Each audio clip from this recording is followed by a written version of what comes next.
Hey guys, Griselle here. So let's talk about my January no-buy update. I figure I might as well do this now because it is January 30th, and if I don't do it today, then it'll end up becoming one of those things where 3 months down the line I realize that I didn't do an update. So rather than letting this go the way of my book blog, which has been very far behind, I thought I might as well try to keep up and have a steady routine and update these regularly throughout every month if I can.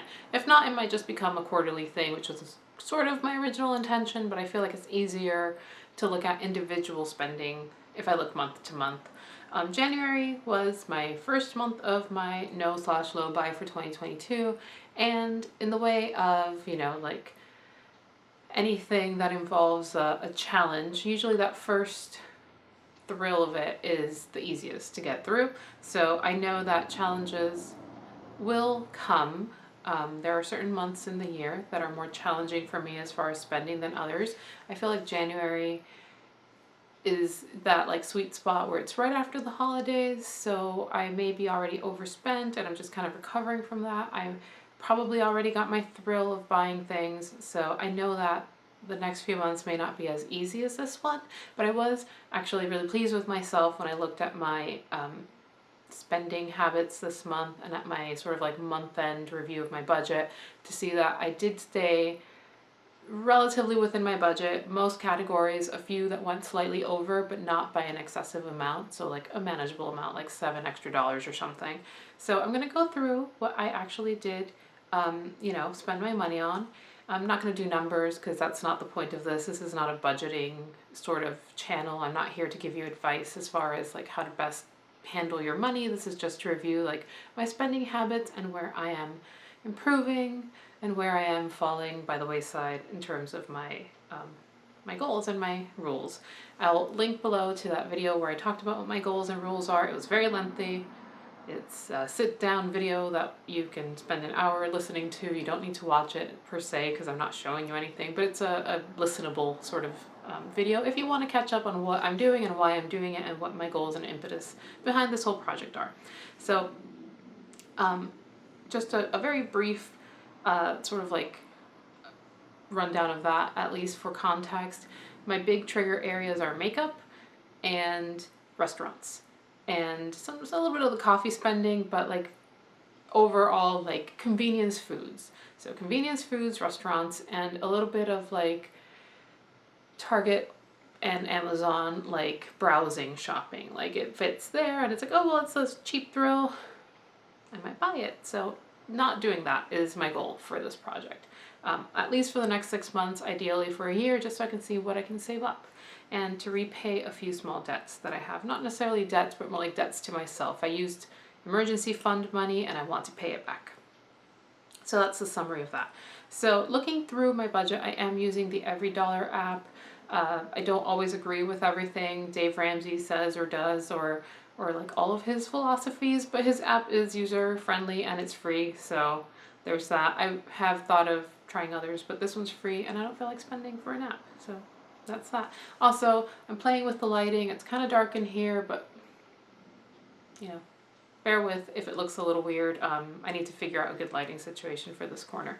So when it came to groceries, I decided to also include part of my rules include like not buying experimental food or like treat yourself food type stuff. So my grocery budget, I do still have $121 remaining in my grocery budget, so I was within budget. I did not go overboard, and sometimes I don't break down that budget too much, so sometimes groceries will also include cat food, and even though I have a spending category for cat food, I don't necessarily always like go into the receipt and put that into the category. So I'm sure this also includes some cat food stuff, some just like essentials. I see like a Target purchase here that I know included cat food.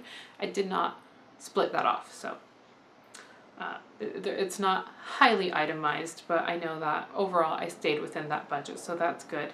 I had one sort of like within the limits of my rules kind of purchase at the beginning of the month, and that was actually on the 2nd of January, so I'm a little bit like lenient with myself because it was only the second day of the month and it was the new year, and it was the last day of my holiday. So I went to an Asian market and I got a little bit spendy. It was a $67 purchase. I have since eaten most of the stuff, and the ones that I haven't finished eating are things that are like individually packed treats that I can pack for my lunch. So nothing has gone to waste, but it was a little bit of excess spending that I wouldn't have spent normally because it's not a shop I normally go to. It was a new shop that I found, and I had a little bit of a thrill buying stuff. So got my thrills out at the very beginning of the month, and I managed to stick it out throughout the rest. So $121 within, under budget. So that was good for me.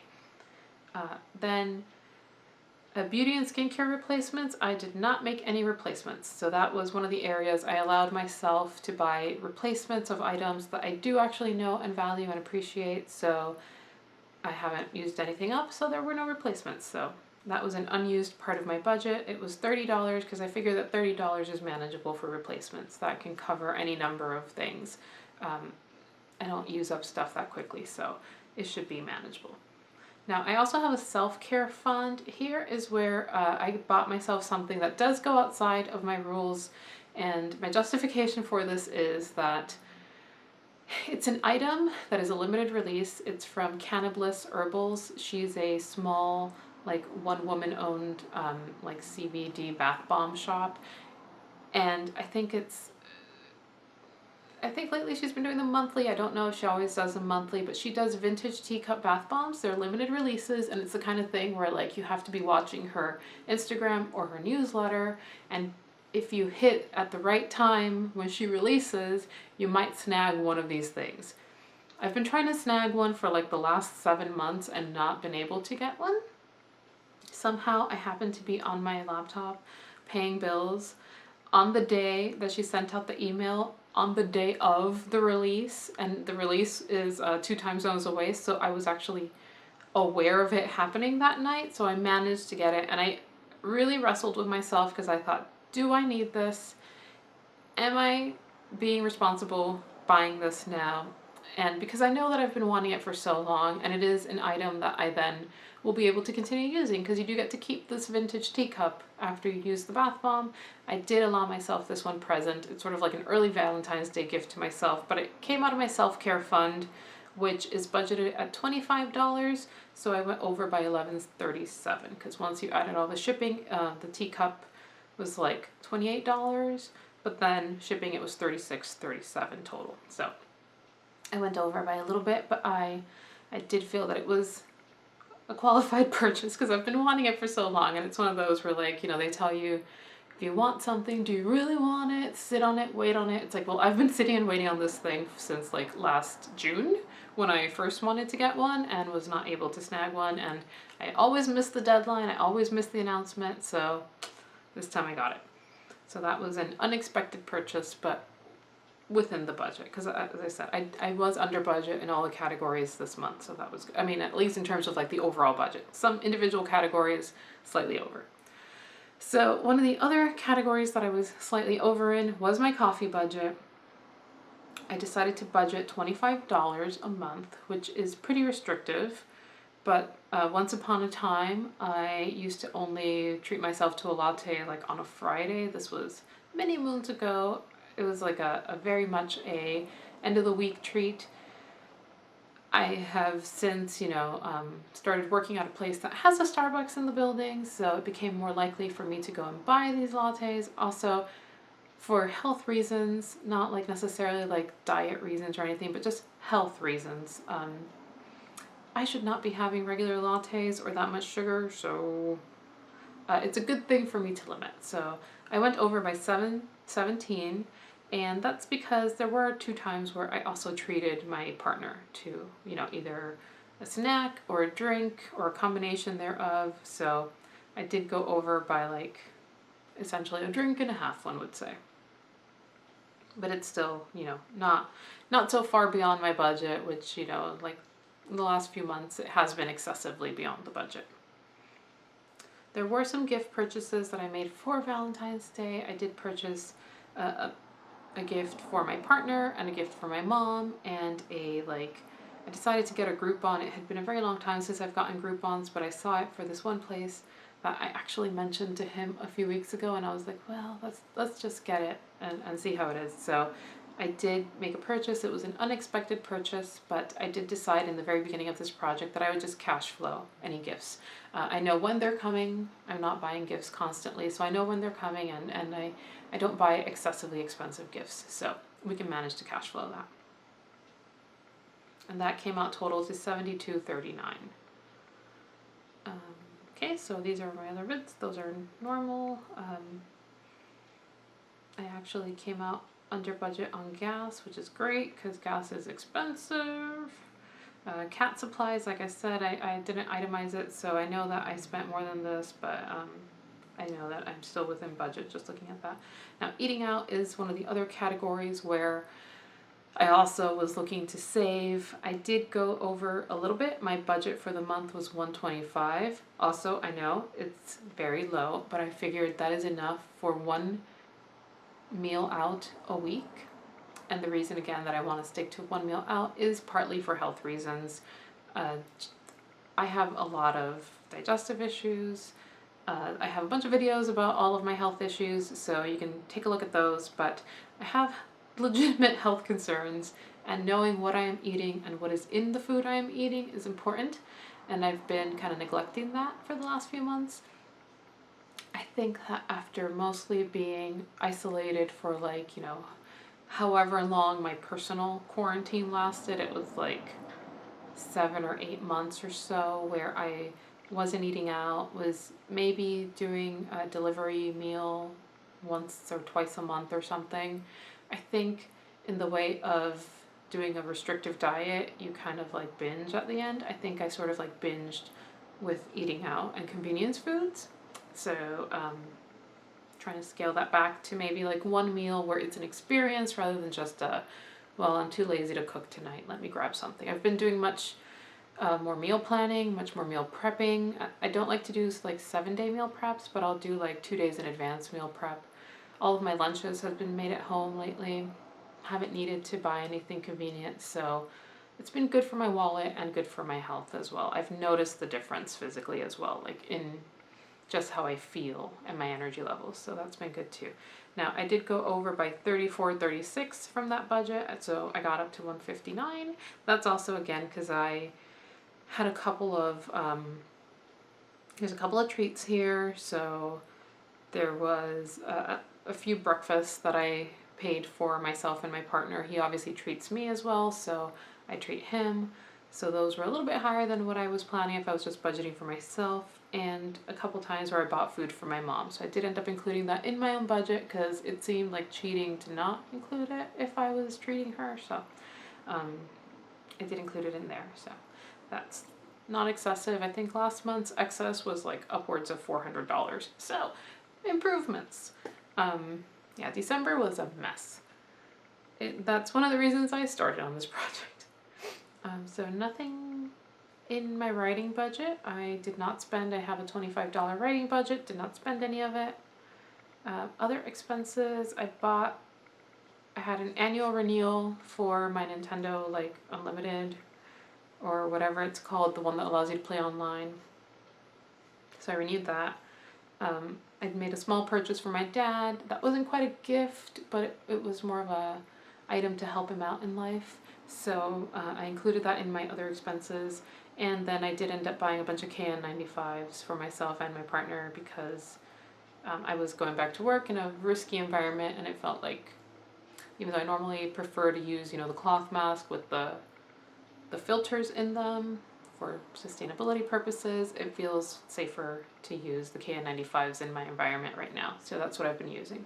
So those were $73.61 of unexpected stuff that got added to my budget, also as a cash flow. Like, it's not part of the budget, it's just cash flowing it. I did buy a comic book for $9.99, so that came out of my $10 entertainment budget for entertainment and books. That was fine.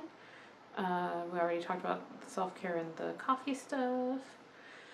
I had a doctor's visit. I normally budget $80 for the doctor every month. I obviously don't go to the doctor every month, but it's included in my budget just in case.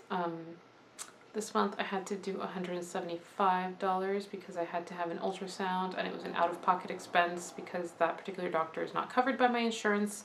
So that was more than I expected. And I will also have a copay for another medical visit, but that will be charged to me probably in February. I think it'll be $40, but they also did an x-ray, so I don't know if that will require another co-payment, but definitely at least $40 because it was a specialist, and I know that's what my insurance charges me. So that's that. That is everything I spent. I was really proud of myself at the end of the month because I do use one credit card for the majority of my purchases because it's the one that gives me the most cash back. And the other credit cards that I have are just for those emergency situations where I need it for like a vet visit or something. So looking at the amount of payments I've had to make over the month and the amount of payment I had to make just to like zero out the balance, because that is what I do like to do. I do like to just zero out my balance at the end of the month. I don't like to carry a balance over. I had to make a significantly lower payment this month just because there wasn't all that extra spending, especially all that extra like food spending. So I was really proud of myself for that. And I was really proud of myself for going into Target today to buy cat food and a bunch of other little things for my mom. And there was one thing that I put into my cart, and as I was walking around, I was like, I don't really need this. This is just an impulse. So I put it back. And then I did get lured into going into the makeup aisle. I looked around, but I did not pick anything up. It was more of a, well, what's out here? And how can I basically do whatever is being promoted like as like the latest trend with what I have. So basically shopping my stash. Like how can I bring this back and shop my stash? So that was sort of like a yay, pat on the back for me because I managed to do that. So things are good. I did all my payments today. I manage my mom's accounts too. So I go in and I do everybody's payments all at once. And I felt okay about it. Like I didn't have that moment of, that I've been having for the last few months. I know that it's like hang-ups I'm working through for myself. It has to do with like my growing up and how I grew up and our money situation. So I have a little bit of money anxiety, even though I know that I am fine. But I have been getting a little spendier in the last few months. And like I said, I have a little bit of extra like paying myself back type debt to get through. So I would like to focus on that and then save up for like my insurance in the next 6 months and stuff like that. Just like those pre-saved bills that I like to have ready to go. I also have taxes coming up, so I know that that's like going to come out of my saving fund. And I also know that I will have probably to do dental work for Nieve, my cat. That's not covered by her insurance because she does have a pre-existing dental condition, so I know that I have to save up for that as well. That's a little bit extra. I feel like I started to feel tighter in my budget last year, particularly, in addition to not only like spending way more. It's been an adjustment period because I started saving for a 401k or an 403b. I think it's a 403b because I'm in education. So it's basically the 401k of people in education. I had previously only been saving in my own savings and doing my own like EFTs, is that what it's called? ETFs, not EFTs, I'm confusing it with NFTs. ETFs, like I have a Betterment account where I put in, you know, like a certain amount a month and then I throw in a little extra here and there depending on how much I've spent. But suddenly I started putting money towards this 403b. And while it was more doable at the time when we budgeted it out with the financial planner, it was also at the time when I was strictly at home, not buying gas, not really going out, buying minimal groceries and, you know, eating at home. So my spending grew a lot when I went back to the office, and suddenly again I was going out again. I was buying convenience foods, I was buying coffee, I was doing all these things that I wasn't doing during those like 7 months, which was the period of time where I had saved up money, opened this account, and then had decided to like put in this amount, I debated back and forth whether to lower that contribution, but I decided that rather than lowering the contribution, I would try to work within the budget that I have set, including that contribution. So as long as I can manage to do that, I will continue to. Using that particular contribution, I'm not actually maxing it out for the year, although I kind of have to look into that. No, it's an IRA, it's not 403B. I'm so confused with all these names. This is why you don't come to me for financial advice. I just know where the money is going, but I don't actually know what any of it means, really. So I have a 403B that is matched by my university that is automatically paid for. So, like, I don't know, you know, it just happens. Like, I don't need to consciously think about that. It happens before any money reaches me. The one that I have now is a Roth IRA. So the Roth IRA is the one that I'm not actually contributing enough to max out for the year. I would like to. So my goal is to save up, pay back those emergency fund debts, and then throw that money that I might have in excess towards there to try to max it out. So that's the goal. That's the rationale, partly, behind this project. So I really hope that I can see that happen, and I hope that I rebuild those, you know, good stewardship of my money habits again, because I had solid habits, and yeah, I think we all kind of are refinding ourselves in some way financially, whether you've had a difficulty, you know, because of the pandemic in your job, or you've had to like find new ways of earning cash or whatever. I think we're all kind of like rediscovering where we are financially, as well as we know within like society for some of us. But that's the plan. I'm gonna go off now and hopefully edit this video and have it out not into February. This should ideally be going out in the first week of February, but if it doesn't, I hope that your month is going well so far. I hope that your low buy, no buy is also a success, and that you're treating yourself with kindness and empathy and understanding when you do maybe fall off the wagon, so to speak, because if you fall off, just get back on. Like, you don't end up on the floor without getting back up again in some way when you fall off the wagon. Just like get back on, try again, give it another try. There's no like one and done when it comes to these things. If you just mess up a little bit, there's always the next day. Try again. So that's my lesson for the day, and I will see you guys later. So have a great week, weekend, evening, day, whatever it is. Enjoy it. So bye.